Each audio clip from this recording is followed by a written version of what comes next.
Hello, everyone, and welcome to a new edition of Talks on Palestine.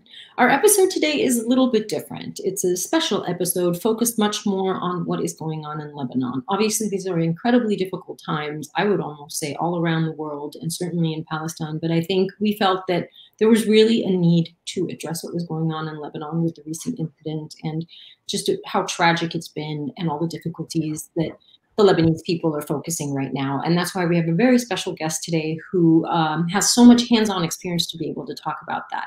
But before I introduce our guest, I want to remind everybody that the reason we do these conversations and these talks is not just to enlighten ourselves and get perspective about what's going on in our parts of the world, in the Middle East, but also to raise funds for the projects that Kinder USA does, both in Palestine, in Gaza, and also in Lebanon.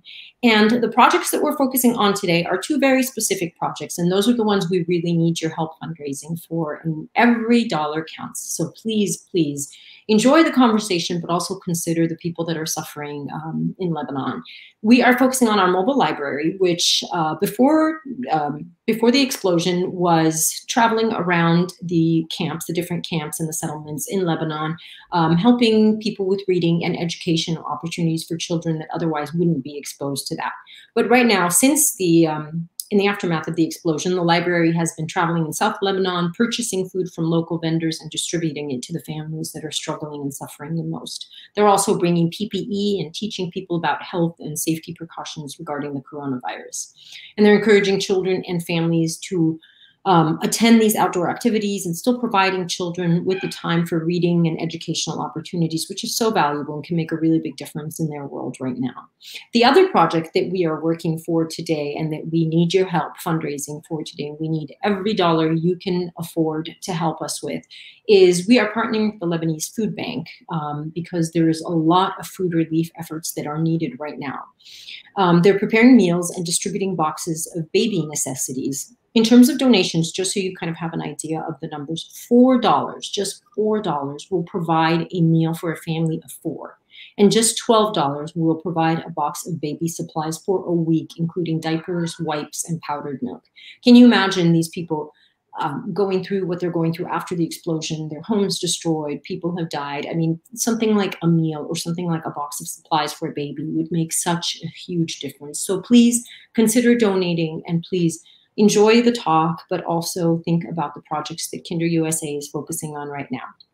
And now I want to introduce our guest. Our guest today is Rami Khouri. I'm really excited to have a conversation with him because he was just recently in Beirut after the explosion. Rami Khouri is an internationally syndicated political columnist and book author. He is Palestinian, Jordanian, and a US citizen. He was the founding director of the Issam Faris Institute for Public Policy and International Affairs, IFI, at the American University in Beirut. He is now Senior Public Policy Fellow at IFI and a visiting adjunct professor of journalism and journalism in residence at AUB, where he teaches and heads a research project to analyze the private papers of the late award-winning American journalist Anthony Shahid. He's also a syndicated columnist with Agence Global Syndicate USA and non-resident senior fellow, Harvard Kennedy School. Rami, I hope I got everything right. There's a lot of names and titles in there. Welcome. Thank you so much for joining us for the conversation today. Well, thank you, Maha, and thank you to Kinder USA and Dalal Muhammad and also Christine for putting this together.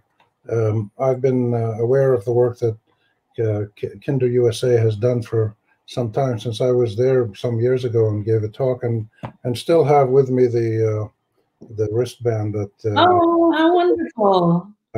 Oh. Uh-oh, I think we're having some difficulty hearing you, Rami. Oh.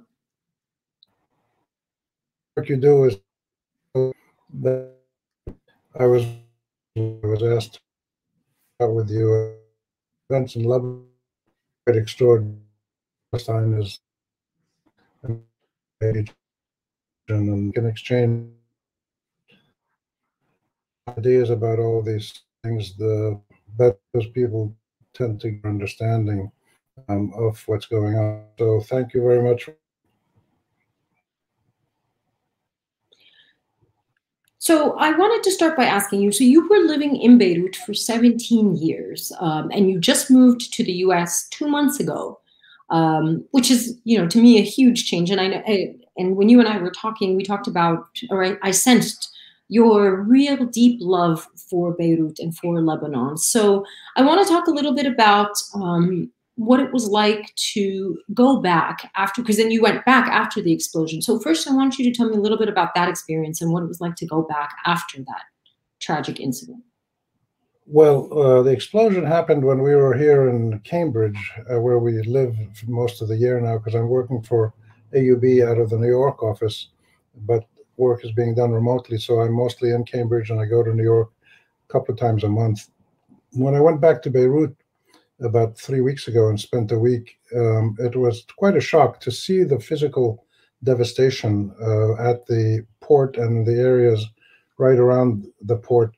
But more importantly, to feel and to experience the human shock and reaction that people had, which was both a trauma about how this terrible explosion could be allowed to happen, but also the response to that was immense human efforts by people in civil society, universities, the private sector, international humanitarian agencies, all kinds of people, mostly Lebanese, but also some international folks. The incredible instant work to fix things up as much as they could. And they were making the point, most of them, that the government should be doing this work, but it wasn't. And therefore, the citizenry had to take control of its own well-being. So to watch the negative side of the explosion and how it impacted people, and then the positive side of the incredible dynamism and human will and capacity to make life better amidst trauma and turmoil, to see those two things juxtaposed against each other was quite impressive. And of course, the critical thing to keep in mind is that this explosion was quite horrendous and unprecedented, but it was the final act in a series of devastating events that had taken place in Lebanon over the last 15 years or so, but essentially over the last year, in terms of the deteriorating quality of life and the deteriorating services, public services, that meant that the average family, other than the millionaires who lived up in the hills in their guarded palaces, the average family was not getting electricity for much of the day. The water that they were getting was increasingly salty, or it wasn't even reaching their homes. The garbage wasn't being picked up. There was no new, really good, decent jobs for their children who got out of school. The quality of education was deteriorating. The economy had come to a halt, partly because of Corona, partly because of the economic collapse of the system due to the corruption and deterioration in the government management of the economy. The Lebanese lira had lost much of its value. People had money in the banks that they couldn't take out because the government had frozen the banks. And so there was a whole series of unbelievable punches that people took to the gut. So when you talked about food aid to families, before the explosion, there was growing hunger in Lebanon because the crash of the Lebanese lira and then the hyperinflation that happened meant that the prices of basic goods had doubled or tripled in many cases. Certainly imported goods, but even local goods became much more expensive. And the purchasing power of the average family had probably declined by about 50 or 60% at least when the price of the value of the lira collapsed against the dollar. So most families were probably only able to buy about 1/3 to 1/2 of what they used to buy in terms of foodstuffs. Many things they used to enjoy, they didn't have any money to do that. So these pressures on the quality of life and the well-being of the average family, and I'm talking here about 60, 70% of the population, their quality of life had been deteriorating over the last year, even more, but really over the last year, and then this explosion happened. So all that together was just an incredible shock to people's sensibility, and people were still, when I was there 2 weeks ago, they were still trying to figure out how to react to this. And There's a were, psychological impact in addition to the actual physical impact of just such a huge traumatic incident. right. So the psychological impact, the emotional impact, they were having trouble figuring out, where to channel their anger, how to translate their fear and their anger, even their desperation, how to translate that into constructive political action to change the government, to stop the corruption, to stop the deterioration in people's living standards. And people are constantly trying to discuss this and figure out what to do. And then this explosion happened. And to make things worse, just 3 days ago, a big fire. I believe you even sent me pictures of that. Christine, do we have that picture of the recent fire? Because that was just absolutely, really another fire. Yeah, it was just a fire. There wasn't an explosion. It was a big fire. Yeah. And there's a picture of it. It was at the port. And apparently it was several warehouses that had foodstuffs. Some of them were humanitarian aid from the Red Cross and other things. And some of them apparently were tires. And it's still not clear because the fires were still going on even earlier today. But they should have probably be out by now. But then this thing happened. And you can imagine how people suddenly, when they saw this fire taking place and the smoke coming out of the port, and they almost, hallucinated. So, oh gosh, they're going to kill us. They're going to kill us. So just unbelievable cumulative trauma, fear, scary stuff that people just didn't know how to handle. And then they didn't really know what to do about it. But one thing was clear among the majority of citizens is that they blamed the government. They blamed the government for the inaction that allowed the port explosion to happen, to allow this fire to happen, to not hold anybody accountable, to have all the other problems over the last year, the garbage, the electricity, the collapse of the lira, let all those things happen. They clearly said this is the consequence of bad governance, people who don't really care about the well-being of the citizens and aren't moved to do anything about it because they don't feel the pain that everybody feels. And so that's where the focus is now among most Lebanese. They want to figure out how do they go back to having a decent government, which they used to have 20 and 30 years ago. So I want to ask you, actually, before we kind of move on to what people are doing now and what's going to happen going forward, I want to talk a little bit about how we got here. How did things get so bad, and how did they kind of spiral out of control in the past year? I mean, we talked a little bit before about underlying drivers and just kind of some of the elements that led us to where we are.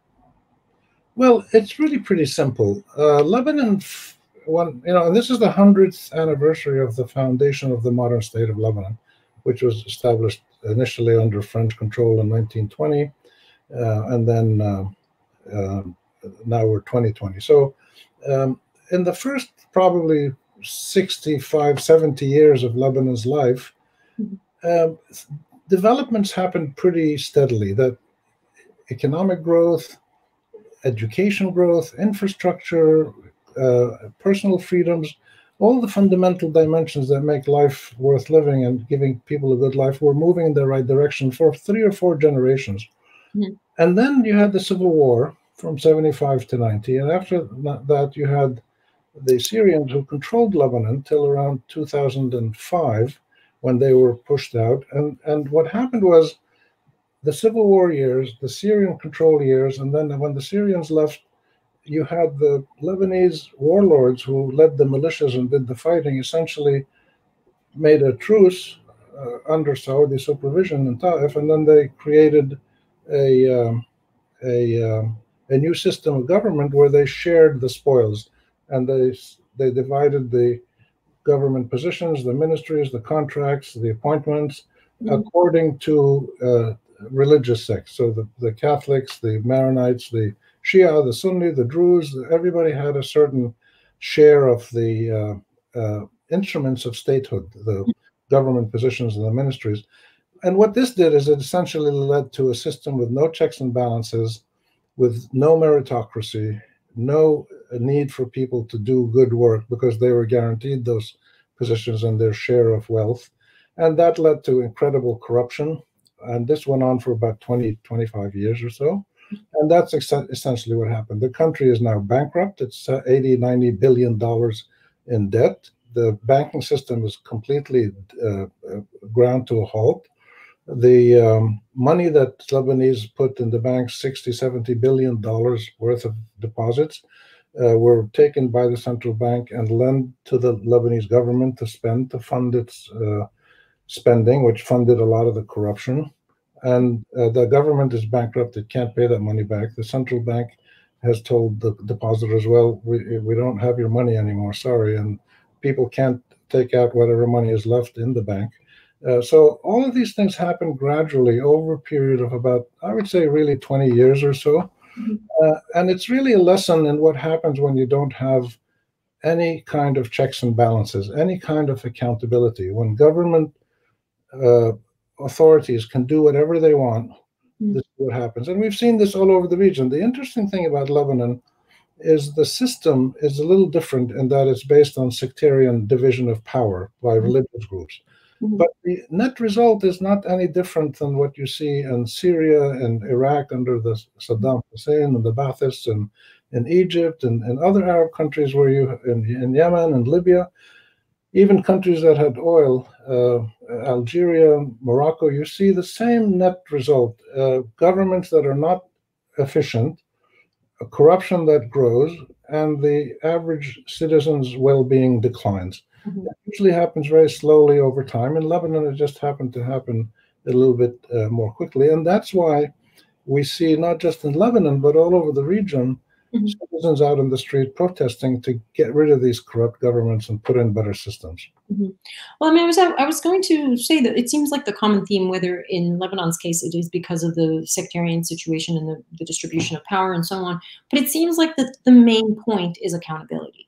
Anytime there isn't accountability, I mean, the whole idea of a checks and balances system is that you're going to be held accountable for the role that you have. And anytime you take away accountability by having a dictatorship or by having this kind of situation or whatever, then you're going to face that. Because when people aren't accountable, I mean, children, when they're not accountable for doing their homework, aren't going to do their homework. And you expand that to everything. Anyone who's not going to be held accountable is ultimately going to do what they want to do. And so that is definitely, it seems, the unique underlying factor across the region. And we were talking about that. It is that the problems aren't unique to Lebanon.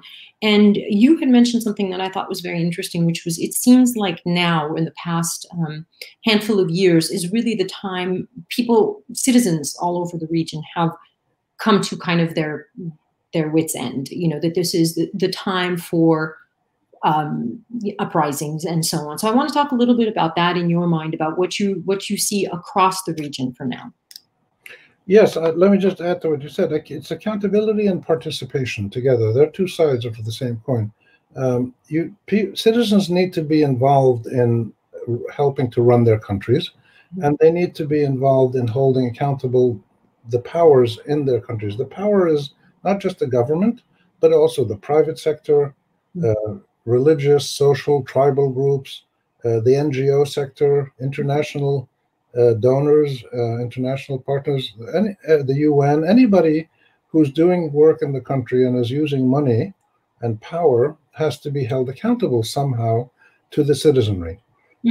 So that has almost never happened in any Arab country. Tunisia, of course, is the first one that made a transition in 2013. And Sudan is now involved in a 3-year transitional phase where they're planning to turn power over to a democratic system that is elected by the people, and they're giving themselves 3 years to create this system, which is the right thing to do, to take time to make this transition. The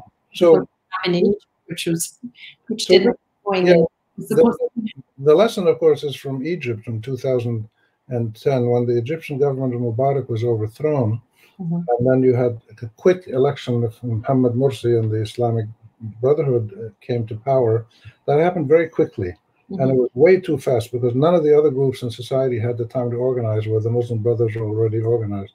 And whether you like or don't like the Muslim Brothers is not the point. So it could have been the Muslim Brothers, it could have been a conservative group, it could have been a leftist group, it could have been a nationalist group, but you can't have one group that's organized and all the others in society are not, and then suddenly call an election. And this is what happened. The Muslim Brothers won. And of course, after about a year, the army, which had run Egypt since 1952 and pretty much run it into the ground, they basically came back. Abdel Fattah al-Sisi became field marshal and then president, and he's now running the country. And this is partly why the Sudanese are making the transition. They forced their president to resign, and he was arrested and is being tried for corruption now. And the military and the protesters made an agreement, a negotiated agreement for this 3-year transition to make sure that the transition happens in a way that's fair and allows all people to have the time to organize, to engage politically in coming up with a new system of government that is meaningful and can last. But what's going on across the region is that essentially governments that have held power, some of them from the 1920s and 30s, some of them more recently from the 60s and 70s, but the institutions of governance have not been anchored in the consent of the governed and the participation of the citizenry. And this is the essential problem. Now, you've had some governments that have done good things. Not all Arab governments are corrupt and incompetent and violent. You've got some Arab governments, especially the ones that have oil money, have spent that money reasonably well, and probably with some corruption, but people's lives improved a lot in many countries, and even in some of the other countries like Iraq in the 60s and 70s and 80s developed at a very fast pace. Syria developed very impressively in the 60s and 70s and 80s, even under military rule when Saddam Hussein or Hafez al-Assad was there. But then after a few more years, when they held on to that rule and the military controlled all power, nobody else could have a say, then the corruption took hold, and that's when things started to deteriorate. And that's why you had uprisings in Iraq, you had uprisings in Syria and Yemen and Libya, all over the place. So, and then also in Bahrain and in the Gulf. So what's going on now is, in I would say 12 or 13 of the 22 Arab countries, you've had, not only in the last year, but since 2010, regular, sometimes uninterrupted protests to demand better governance. That's a broad kind of demand. They either want to change a government, or they want more independent judiciary, freedom of expression, more equitable development. They have different kinds of demands in different areas. Less corruption is a common demand. But this needs to be understood as the latest phase, this decade of 210 to 220 that we are in now, really needs to be understood as the latest phase of almost half a century of citizen protest, starting, I would say, in the 1970s. And I remember the 70s. I was in college then. And I remember seeing Lebanon and Jordan and Palestine and Egypt and Syria, people demonstrating, teachers, lawyers, women's groups, student groups, people demanding better pay, people demanding more rights for different reasons. So the protests of citizens against their government's lousy government have been going on for half a century, but they were always small, single-issue protests. So in Jordan, I remember they raised the price of milk, and people went out into the streets, and there was big demonstrations, and then the king stepped in and changed things, and then things quieted down. A few years later in Lebanon, the teachers would go on strike because they weren't getting paid enough to live decently. Other places, the lawyers would go on strike. So these were single-issue protests that the governments could pretty much control. Now what's happened is that because citizens have suffered, as I explained, in almost every dimension of their daily life, water, energy, food, education, jobs, housing, public transport, in almost every dimension of life, life quality has declined. And young people today, people who are 16, 18, 20, in school or just out of school and looking for work, have very, very few chances to get a decent job. And many would like to try to immigrate. So what's going on now is that the citizens in most of these countries where there are uprisings, and I've just finished a big study on Algeria, Sudan, Lebanon, and Iraq, the four active uprisings. And the demands are common all across the board. They're asking their government to actually leave. They want the entire government to get out of the way, create new systems based on participation and accountability and democracy, rule of law, human rights, productive economies, and social justice. Essentially, those are the key demands that people have. They want a wholesale transformation of their systems, and that's why I think the term that some people use, they talk about revolutions, while most other people talk about uprisings. I think I call them, as some scholars do, revolutionary uprisings, because they're really uprisings of citizens that have revolutionary aims. The revolutionary aim being to change the whole system and to change the relationship between citizen and state. Without the traditional revolutionary vanguard leaderships and parties that lead the revolutions, that's one of the issues that's unusual now. A lot of these uprisings were spontaneous, and you had dozens and dozens, sometimes hundreds of small groups of civil society activists working, not always coordinated. And that's why governments could put these uprisings down and not respond to the people's demands.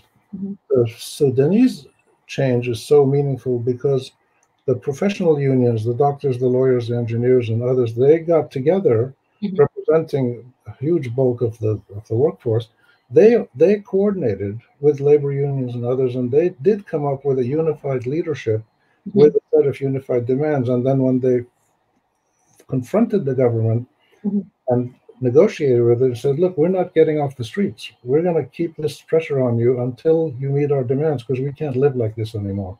And they succeeded because they had a good organized protest movement that engaged the government and forced it to change. This hasn't happened in other Arab countries yet, and this is what people are hoping will happen.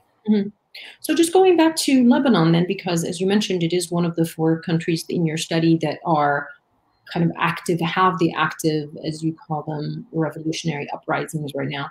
The situation obviously is especially dire in Lebanon because of the explosion and then the government, stepping down afterwards. So what do you see as the situation right now? And then we'll talk about what you see going forward.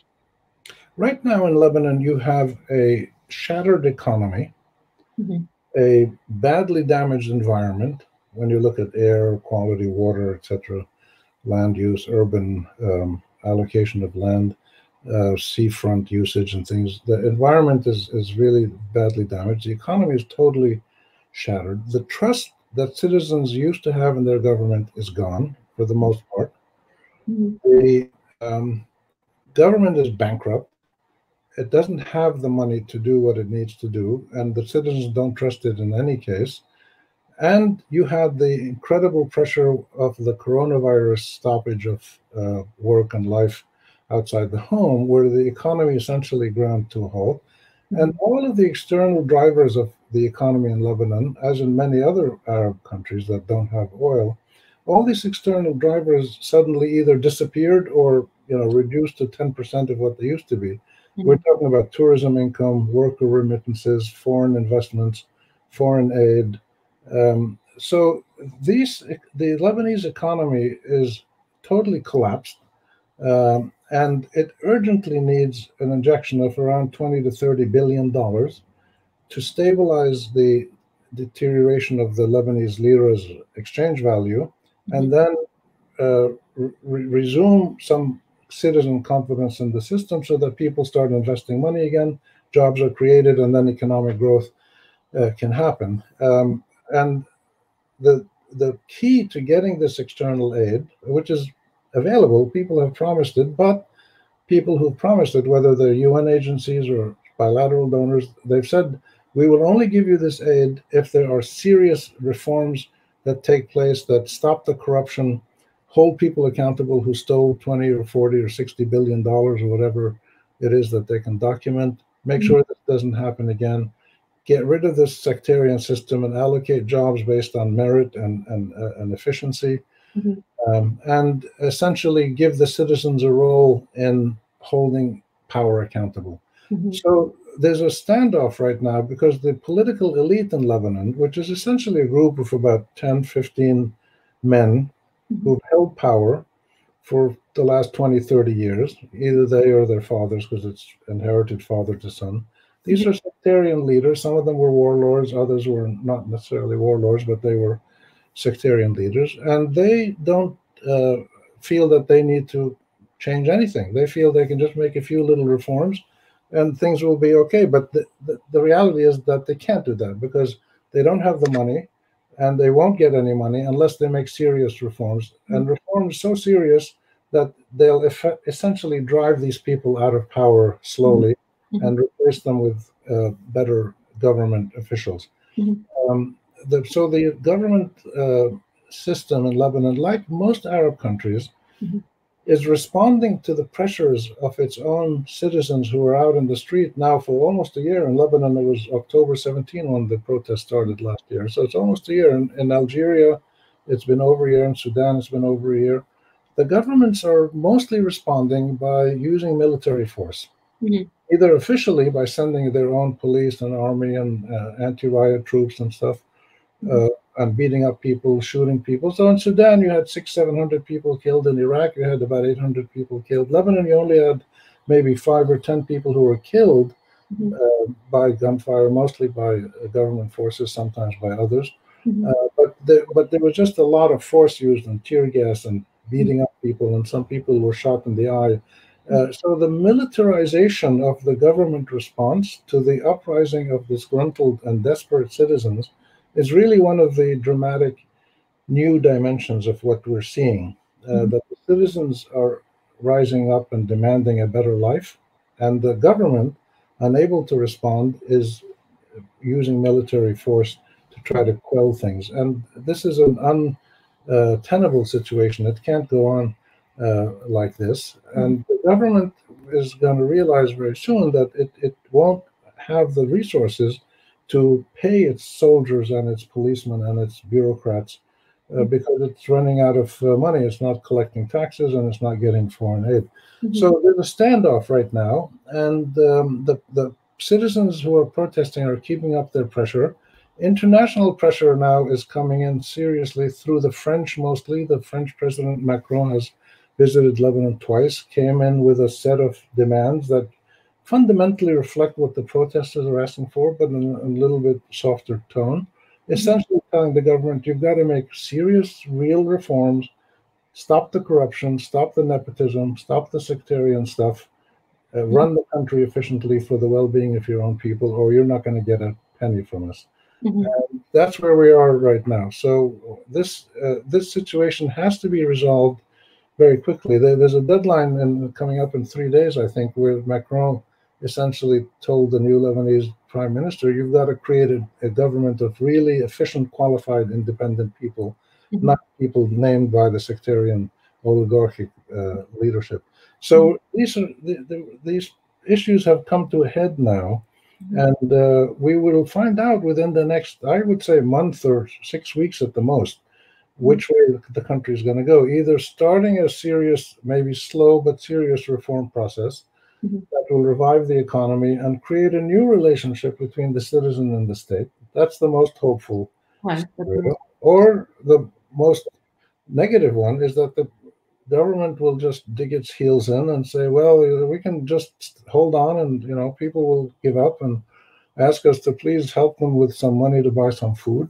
And this is what some of the sectarian leaders are doing. They're distributing food baskets to their supporters and creating new dependencies if they can. But this is not working because the sectarian leaderships don't have enough resources to meet the needs of 3 to 4 million Lebanese who are in need of aid.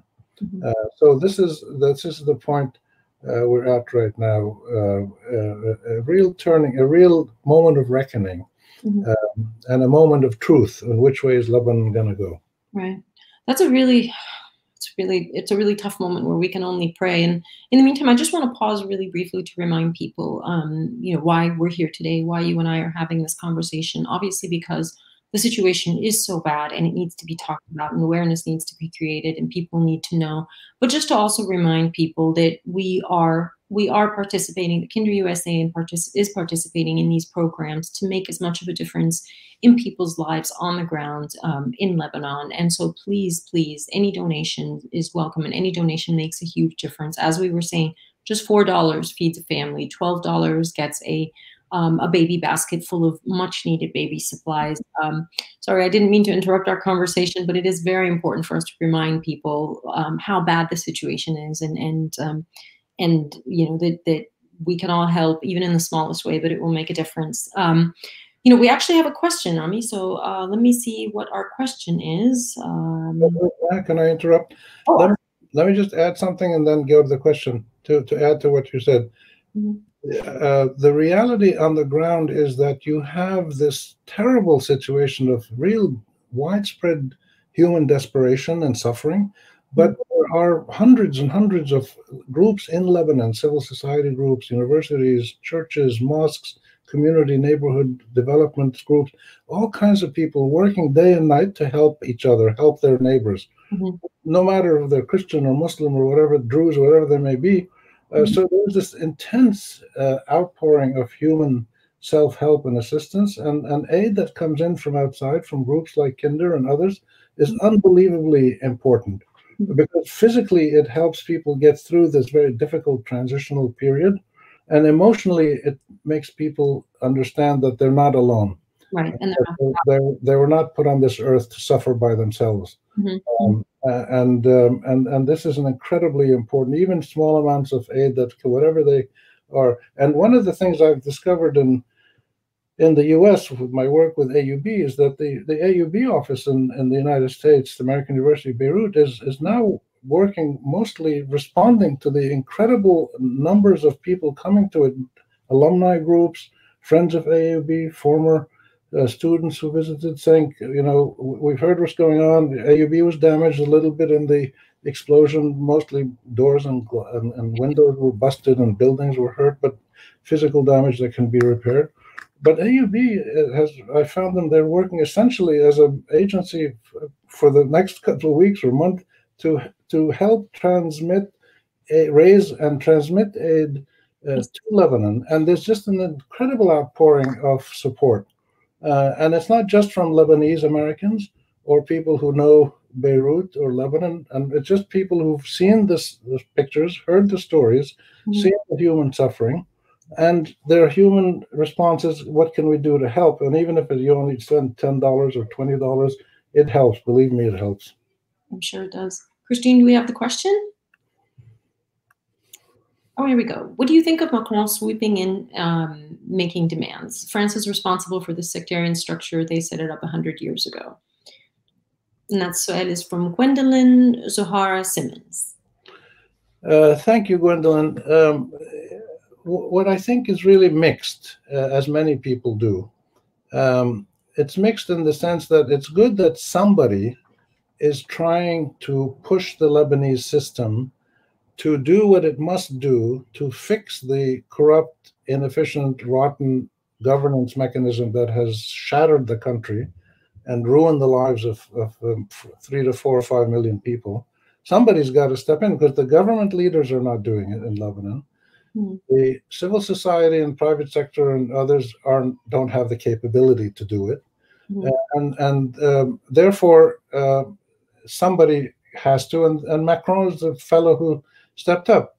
Partly, though, this is, I'm sure, knowing the French and knowing Lebanese and Arab history and European colonial history, it's a little bit out of post-colonial guilt, because the French were deeply involved in creating this sectarian system in the 1920s. They didn't only do it by themselves, they did it with local people. But this was a joint venture in sectarian power sharing that worked reasonably well for 40, 50 years, and then well after that. And this is a problem common across the region. Whether you're sectarian or not sectarian, we have people in power who are not held accountable.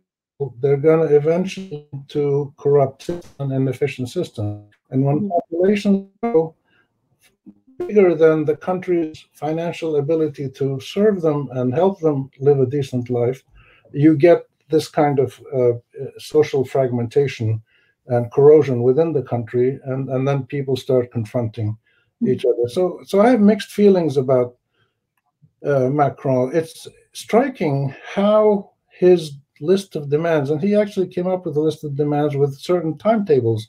It was like a teacher coming to the kids in school saying, here, you got to do this by next week, and then by 3 weeks from now, I need you to turn this into me. It's embarrassing, I think, for many Lebanese to see this, but this is the reality of failed governance. And it's striking to see his list, how strongly it corresponds to the demands of the protesters in the streets. It's not totally identical, but it's about 90% identical. He expresses the word in softer terms. He's more diplomatic, of course, whereas the protesters in the streets are talking about a mafia, a government of crooks, a government of thieves. And the protesters in Lebanon in the last month and a half or so have been using the hangman's noose, where, you know, the piece of rope with a noose around the neck where you hang people to kill them. And they've used the hangman's noose as the symbol of their desire to get rid of their leaders. And in one point in downtown Beirut about 4 weeks ago, they had a whole gallows set up with about 10 different hangman's nooses, and in hanging from each noose was a life-size picture of one of the political leaders. Wow. So you had Habiri, you had the president, you had Nasrallah, you had Berri. So unbelievable. Yeah. But it's a sign of the intensity Yes. of the fear and the anger and the desperation and the bewilderment of the Lebanese citizens, who can't imagine how their own leaders could have brought them to this point. But so that intensity, of course, is expressed in very powerful and sometimes crude terms by citizens. Macron is saying the same thing, but in much milder diplomatic terms. So I guess, I mean, you know, as you said, part of it could be the guilt, and part of it could be just the actual genuine desire to help make things better. And if it is truly, as you were saying, 90% aligned with what the protesters are asking for, then it seems to me that it is a good effort, and it is a noble effort. And let's just pray that you know, they do come to their senses and take the better road, the high road, rather than the digging their heels in road. Before we wrap up, and we'll wrap up kind of soon, but I want to talk a little bit about the positive side. One of the amazing things that I've always seen when I've traveled to Lebanon, you know, long before any of this happened, is just the amazing spirit, the amazing Lebanese spirit. Even, you know, you drive down the street and there's still bullet holes in buildings. There's still, you know, Lebanon has been through so much in the past few decades, and to me, that the vitality and the spirit of the Lebanese people has never failed to just amaze me and give me hope. So I want to talk a little bit about that, and then also about the different efforts that you were telling me about from non-government actors in the country to help make the situation better. Yeah, what you noticed about Lebanon is what I've noticed too. I've spent, I don't know, about maybe 30 years of my life living in Lebanon on and off as a small child. And then right after college, I worked there in the 70s. And now most recently, for the last 17 years, I've been there. What you notice is that the Lebanese have had the greatest opportunity of any Arab population as individuals to develop the full potential of their intellectual, cultural, spiritual potential. So if you want to be an actor or an actress, a professor, an engineer, it's the creative writing book. You had more to do that in the space.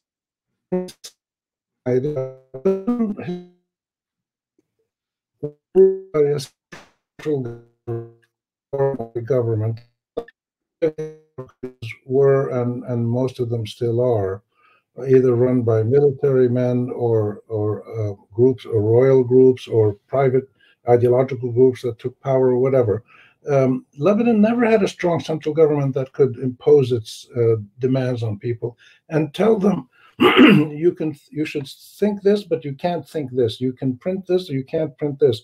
That was almost never the case in Lebanon, whereas in most of the Arab world it is. Therefore, you've had this unbelievable unleashing of the human spirit in Lebanon in a way that has never happened in other countries. It's not that the other people in the Arab world don't have the same capabilities. They do. If you're Egyptian or Saudi, Jordanian, Kuwaiti, Moroccan, whatever you may be, you have exactly the same human potential. Your society just hasn't allowed you to develop it fully, whereas the Lebanese have. Mm-hmm. Up to now, and that's changing a little bit. And this is one of the concerns that people have. For instance, there's greater efforts now by the government and some other groups in society to clamp down on freedom of expression. More and more journalists and others or people who tweet are being taken in for questioning by the military or by the government or the courts because of their expression, their intellectual or political expressions. And this is relatively new in Lebanon. So there are concerns in Lebanon that this traditional freedom of space to develop is shrinking a little bit. And we'll have to just see where it goes. The other thing that you have in Lebanon is unbelievable dynamism among women. And historically, it wasn't done through organized groups very much. It was done at the community level. And we're seeing this today in not just Lebanon, we're seeing it in Iraq, we're seeing it in Sudan and Algeria, again, with these revolutions that you've seen in Palestine, of course, for the last 50 years. When societies are stressed, they've got to struggle to survive. It's often the women at the community level who take the lead.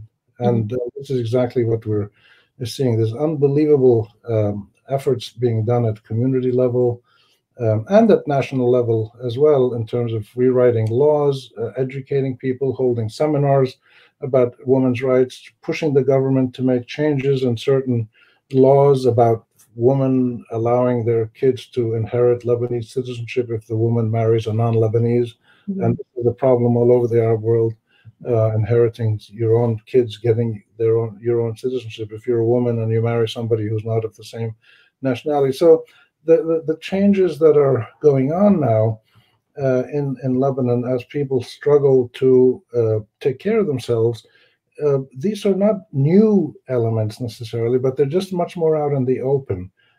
Community self-help groups, the people creating community kitchens, communal gardens where people can plant their food, medical aid for people who need it.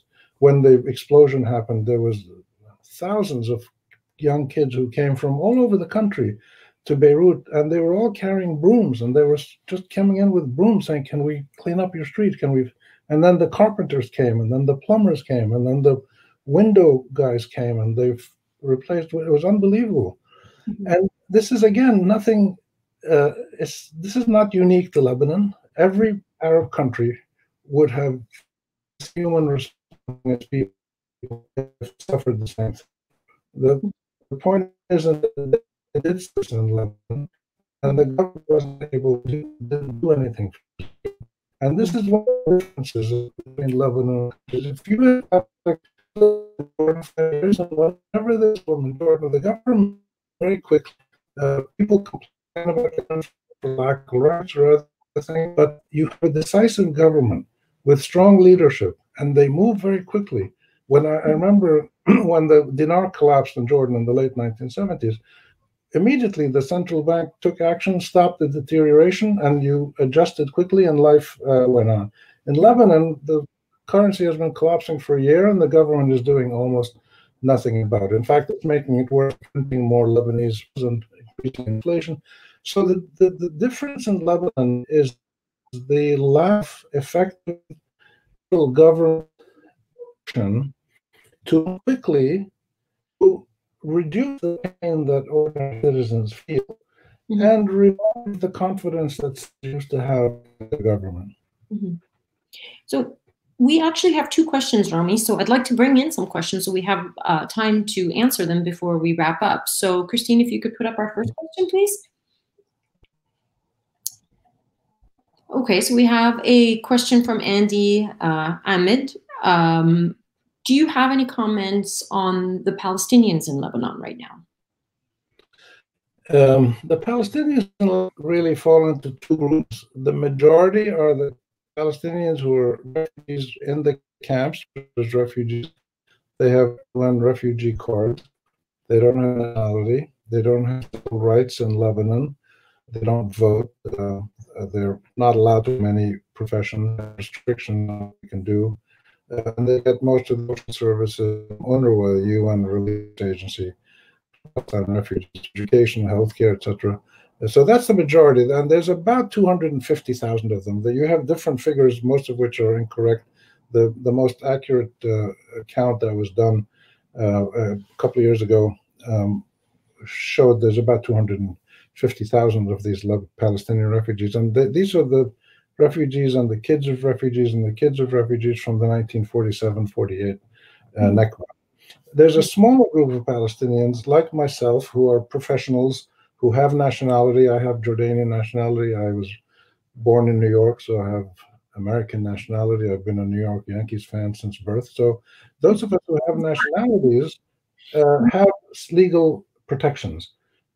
We can travel, we can buy a home, we can start a business if we want, whatever. We can get a work permit and work as I do. But the majority of Palestinians in Lebanon are living an extremely difficult life in the camps. And the camps are one of the most difficult places in the world for anybody to live in. And it's a very peculiar situation where, bad as the camps are, they are the only home that these refugees have. And when there was a destruction of the Nahr al-Bared camp in the north a few years ago, the refugees didn't want to leave. They wanted to stay there and rebuild their homes in the rubble of their destroyed camp. And they said, we don't want to leave. This is our home. This is the only home we've ever known. So the reality of refugee camps is one that needs to be understood much better. And the other interesting thing is that at the local level, the refugee camps, the refugees in the camps, and the local communities around them usually work out an understanding about how to get along and help each other. Help, because they tend to be in areas that are relatively poor in most cases, and the political tensions that you get because of refugees are usually done by people at the political leadership level in most cases. The last thing I'd say about the refugees is that this is not a function of Palestinian refugees in Lebanon. This is a function of refugees anywhere in the world. If you look at the Rohingya, if you look at people in Central Africa, if you look at Sudanese refugees, Somali refugees, now you get different refugees going to Europe. Any place where you get a refugee community living in another country, a host country, for an extended period of time, you're going to get stress and tension. And I've experienced this in my life. I haven't experienced it at the receiving end because I've always lived the kind of professional life, but I've seen Iraqi refugees in Jordan, for instance. And when they came in because of the war in Iraq, it created tensions, and Jordanians started to say, well, the Iraqi refugees are raising the rents and drinking our water and taking up places in our schools. Same thing happened when refugees from Iraq or Syria came to Lebanon because of their wars, and the Lebanese started to say the same thing about them as they said about the Palestinians. So this is not really about Palestinians and Lebanese. It's about refugees anywhere in the world. And this is why it's so important for the UN Refugee Organization to keep working to develop a global convention and understanding on the rights of refugees, and the rights of refugees being short-term refugeehood and protection until the refugees can go home one day. We also have another question, Rami. Christine? This is from Jonathan Beek. The Palestinians have continued to be marginalized, and now after the explosion, aid has been redirected in some instances. How do you see their space shrinking further? So I guess there's another question about the situation of Palestinians in Lebanon, and as you were saying, aid is so limited right now, and the situation is so dire. So can we talk about that a little bit? Well, yes, of course, aid is being redirected, understandably, because of the massive destruction and suffering and human needs because of the explosion. but not just because of the explosion, because of the economic collapse and the environmental collapse and the stresses on people's lives going back 3 or 4 years at least. The thing about Palestinian refugeehood is that it's gone on for so long, since 1947, 48, that there have been many groups that have been created by Palestinians, by host communities, by international groups like Kinder and others. Many people around the world have been organizationally and systematically trying to assist the Palestinians get through their refugeehood until they can go back to live a normal life, hopefully in a Palestinian state one day, living in peace. So the short-term stresses on the Palestinians are real. They're most real in Syria, when the Yarmouk camp was destroyed and tens of thousands of Palestinian refugees had to flee. Many were killed. But these are situations that they've dealt with before, and therefore the suffering that you would normally expect is a little bit mitigated because there are institutional responses, both from UNRWA and from many private sector aid groups. Mm-hmm.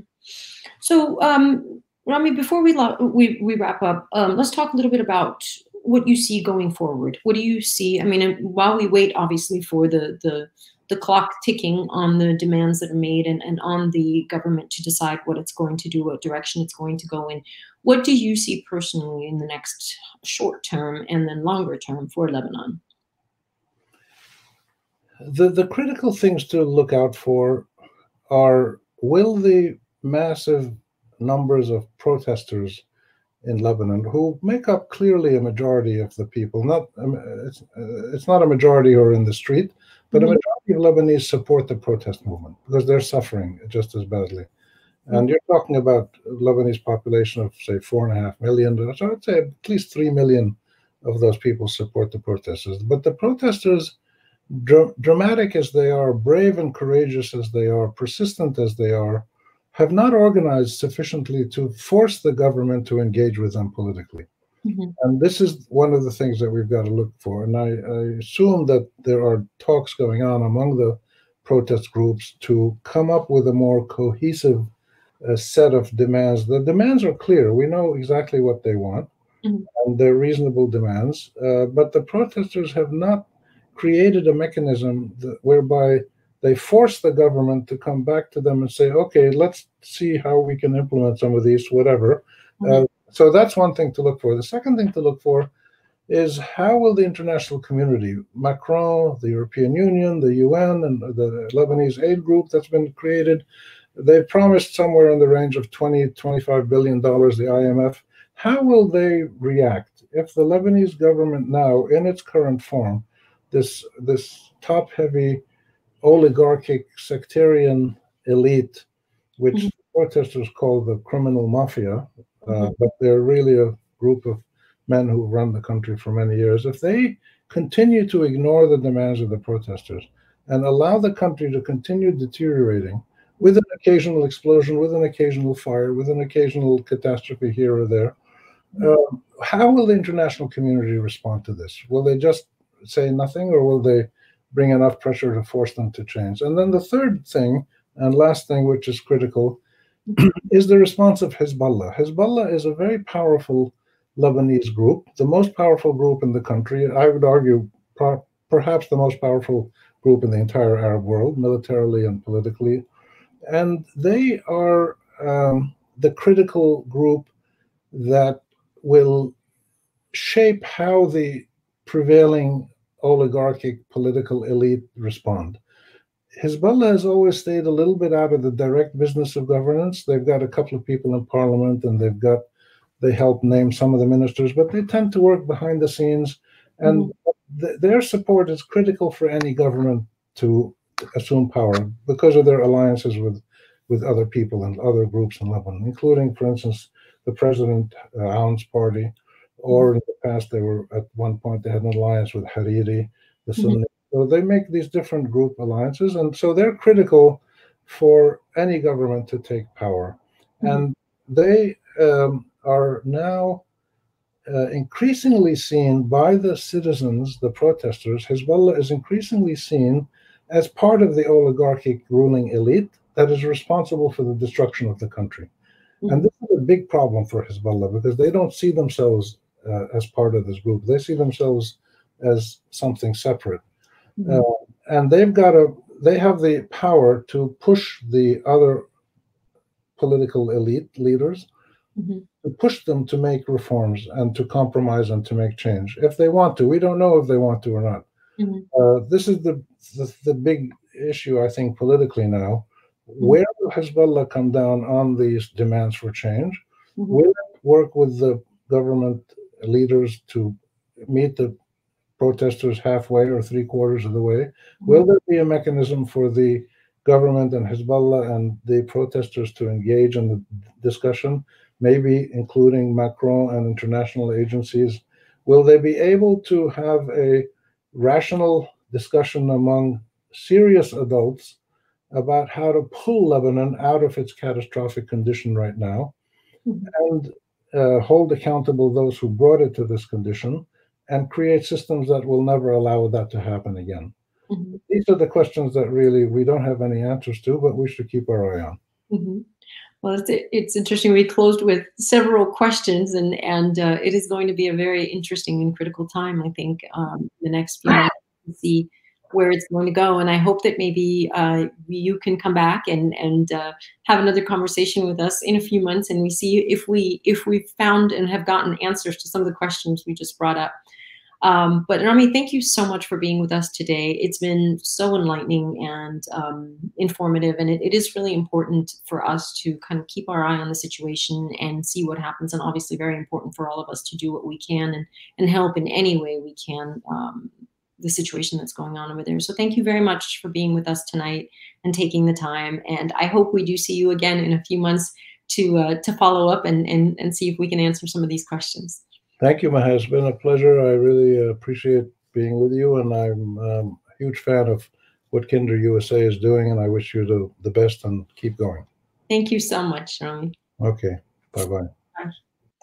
So once again, I just want to remind everyone, as we've heard from Rami and as we've been saying, the situation is very, very dire in Beirut and in Lebanon. And the reason that we have our talks and the reason that we do what we do and the reason Kinder does anything that it can is to help people on the ground. And we are working for two projects. This particular conversation and our efforts today are all about helping the mobile library, which is now doing way more than just bringing books and education to people, but also our project with the food banks to help bring meals and baby supplies for people in need. So please consider donating. Like I said, $4 will feed a family, $12 will provide baby supplies. We look forward to your contributions. We need your contributions to make a difference in these people's lives and hope that the situation definitely gets better in Lebanon. Thank you for joining us for a very special episode with a very special guest. It's a little bit different than our normal talks on Palestine, but once again, the situation is so dire in Lebanon, we thought it was absolutely important to talk about it and to raise whatever funds we possibly could. Thank you for joining us in our Kinder Talks on Palestine, and I will see you next month.